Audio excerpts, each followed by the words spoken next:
12 ଜଣ ଶ୍ରମିକ 15 ଦିନରେ 150 ମିଟର ରାସ୍ତା ତିଆରି କରନ୍ତି। ଶ୍ରମିକ ଦିନ ଏଟେ ଦୂରତା ମିଟରରେ 12 ଜଣ ଶ୍ରମିକ 15 ଦିନରେ 150 ମିଟର ରାସ୍ତା ତିଆରି କରନ୍ତି। 8 ଜଣ ଶ୍ରମିକ କେତେ ଦିନରେ y1 300 ମିଟର ରାସ୍ତା ତିଆରି କରିବେ। ଦେଖ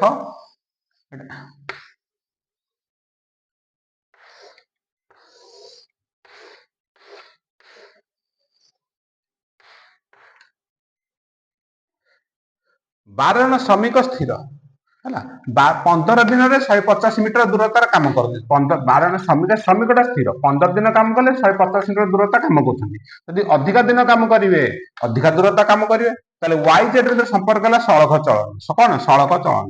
ତାହେଲେ 15/y1 = 150/300 z ଟା ସ୍ଥିର 150 ମିଟର ଦୂରତାଟା ସ୍ଥିର।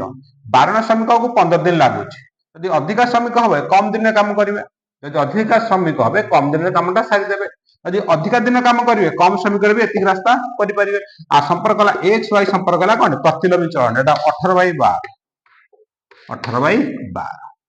ହେଲା 150 କୁ 300 କାଟି ଦିଅ।